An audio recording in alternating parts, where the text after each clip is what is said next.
chef guy on a very cold and snowy day. It looks very grey out there. So I'm going to do a recipe which I think you'll enjoy. It's one of Rob's recipes, actually given it to me. And we're going to make some burgers today. And I know a lot of you like burgers, okay? And it's a very, very simple recipe, very quick to make. So I'm just going to go over the ingredients you will need. So first of all, you'll need some beef mince. If you look in the supermarkets, you can often find this reduced. They're either in 400 gram or 500 gram packs normally. That's 500 gram one, and that will do you 4 really nice burgers. Okay, so that will do, feed 4 of you with a nice bun. Flavourings, okay, you could put chili in. I like smoked paprika there. Okay, you'll need some black pepper. We're going to put a little bit of Worcestershire sauce in there as well, a shot of that.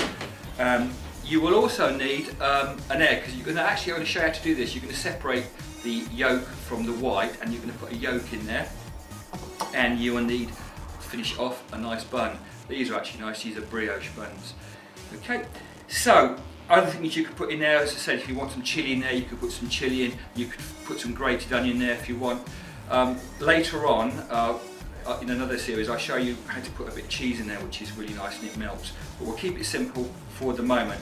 So the first thing I'm going to do is actually put the beef into here, and I'll be back in a moment. A few moments later. I'll put the meat in there. I've just washed my hands because I'm going to touch these now. So I'm going to put a good old glug of Worcestershire in there. That's nice. I'm going to put a teaspoon of smoked paprika in there. Once again, if you like a fiery one, put some chilli in. I'm going to put a pinch of black pepper. I'm going to put a pinch of salt in as well. Not too much salt because you've got some in the Worcestershire sauce there, so a pinch of salt in there. And then I'm going to put an egg in there. So I'm going to show you now how to crack an egg. A lot of you have done this with me before, but I'll just go over it with you. Okay, so I'm going to show you how to crack an egg. I'm going to show you 2 ways, and you can choose which one you want to do. So, method number 1, get your egg, you just crack it there, and you take the top bit off, you're very careful, and basically use the other half as a little scoop. You just tip it in, so the yolk's gone in there. Can you see the white coming off? And you tip it backwards and forwards, and there's the yolk, so that's going in there like that. So I've now got egg white and yolk. That can be used to make some lovely meringues. Maybe I'll show you how to make some meringues in another recipe, so don't throw that away. Okay, let's show you another method now. So, what you can do as well is you can crack it on the glass one. Put it in your fingers. Can you see if I'm just doing that, can you see between my fingers? The white is running down into there. And I'm going to tip that white into that one. So now I've got 2 yolks and I've got 2 lots of white there. So whichever method you want, have a go at it. You'll find one you prefer. Right, what I'm going to do now is, I've got the meat, this is the fun bit. 1 egg yolk in. And the fun bit now is you're going to mix that all up with your hands. Get in there, give it a really good mix. The firmer you mix it, the firmer your burgers are going to be. So that's all mixing up nicely. I'll be back in a moment. 1 minute, 37 seconds later. So there we are. I've really given that a good scrunch up and made sure all those flavours are all mixed up within that meat. So I'm going to take it out of there, put it onto my red board now. So we're going to make 4 burgers with this, okay? And they come out roughly about £1/4 pounders each. So what you've got to do, look at that, cut it into half. And to make quarters, I've got to cut it into the halves into half again. So there you go. So they're going to be your 4 burgers. If you've got a little burger press, you can use that. Okay, if you haven't, you can just shape them with your hand. Now the other thing is, you can think, do you want a fat burger or do you want a thinner burger? Do you want a McDonald's style one or do you want one like you can get from the supermarket, the butchers? And remember, the thinner they are, the quicker they will cook, so bear that in mind. So there we are, look, that's coming out nicely. Pat that down, see that? I think that's about the right thickness I want. So, I'll be back in a moment. I'm going to do these. Okay, see you then. A few minutes later. We've made 4 burgers. What we're going to do now is let them rest a little bit in the fridge for about half an hour, just to firm them up. And a good way of doing that is if you get yourself a bit of greaseproof paper, you could use a bit of foil, I suppose, or even a bit of plastic bag. Just put them in there, fold it over, another one on the top, fold it over, another one on the top, and fold it over. And as you can see, things always tend to go wrong in the cookery room. Not always, but there we are. Look, I haven't cut that long enough, have I? But what I'll do is I'll cut another piece of greaseproof paper and put that on the top there. And I'm going to put those into a tub and leave them for half an hour. Catch you then. Many minutes later. Okay, so they've been in the fridge for half an hour, they're firmed up nicely. Just going to fry them. You could grill them. Be mindful, you don't need too much fat in there because there's quite a lot of fat in beef mince. So just going to pop them in there. Make sure you get the pan hot before you put them in. And of course I now need to wash my hands because I've just touched raw meat. So I'm going to go and do that. Now I need the spatula. Okay, when you're cooking these, don't keep flipping them over every 30 seconds. Leave them for 2 or 3 minutes on one side and then turn them over.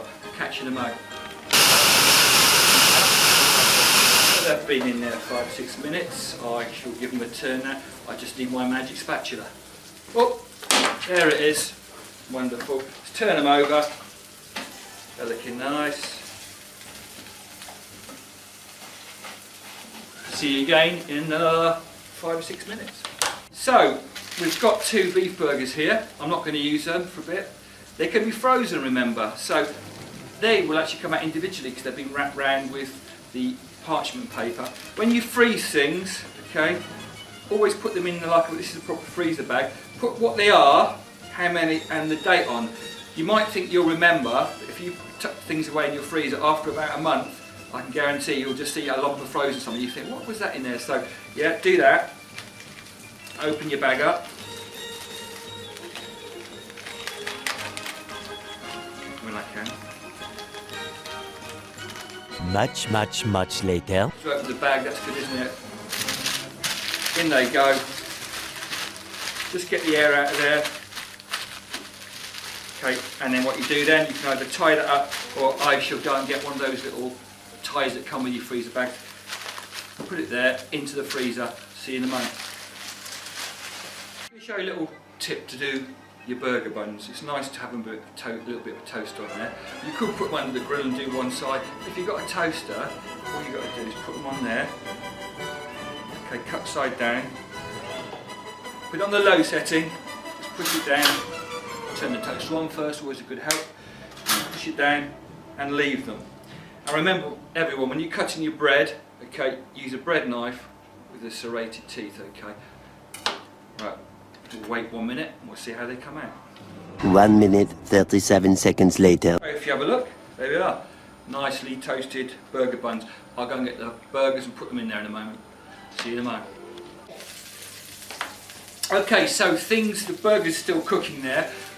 With beef burgers, I think I would always have them cooked through so that they're sort of brown all the way through rather than any pink in the middle. And there's a reason for that. If you get a piece of fillet steak, or any steak, you can have that rare in the middle. And the reason is, if the animal is healthy, any bacteria on that should be on the outside. So when you cook that, it kills the bacteria on the outside and the meat inside should be fine.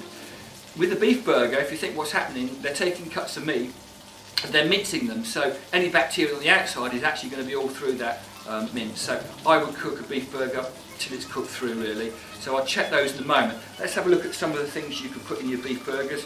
Mayo's nice, isn't it? Okay, a little bit of mustard. This is American mustard, which is very mild. You could have some of the Britain mustard if you want, which is a bit fiercer, or some of the French mustard. Ketchup is nice. Okay, a nice bit of ketchup in there. Salad in there. Okay, nice bit of salad because I don't want to hear the health police. Yeah, nice bit of salad in there perhaps. And you could put some cheese on the top if you want, and maybe some chilies even. If you didn't want to do them in burger buns, you could do them in pita breads with some salad in there. Okay, so it's up to you, but have a go at this. I'm going to come back in a moment and check those burgers, and then we'll just put them on the plate. A few moments later. Okay, so they're done now. I've checked they're done. Got the biggest one, and I've just put the spatula in there, cut it in half and had a look in the middle. It's brown all the way through. So if I know the big one's done, the smaller one's going to be done as well. So I've got the burger buns, they've just been toasted, nice and warm. You could put some salad there on the bottom, or you could put some salad on the top. You could even, if you don't want to use burger buns, you could use pita bread. Just slice it open and put them in there, it'd be quite nice as well. And then you've got your toppings to choose from. Do you want ketchup on there? Do you want some mustard? You could have the American mustard, which is milder. You could have the English mustard, which is a bit fierier, or something in between, like a bit of Dijon. It's up to you. Anyway, have a go at doing this. It's very simple, isn't it? And keep cooking, carry on cooking. There might be a video coming on soon called Carry On Cooking. Do watch that one. And yeah, send in your work as well, because I've had tremendous amounts of work. You've done some wonderful work out there. I'm very proud of you. Okay, take care of yourself, take care of your families. Catch you soon. Namaste, Chef Guy.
Another little tip, I like a bit of grilled bacon on the top there.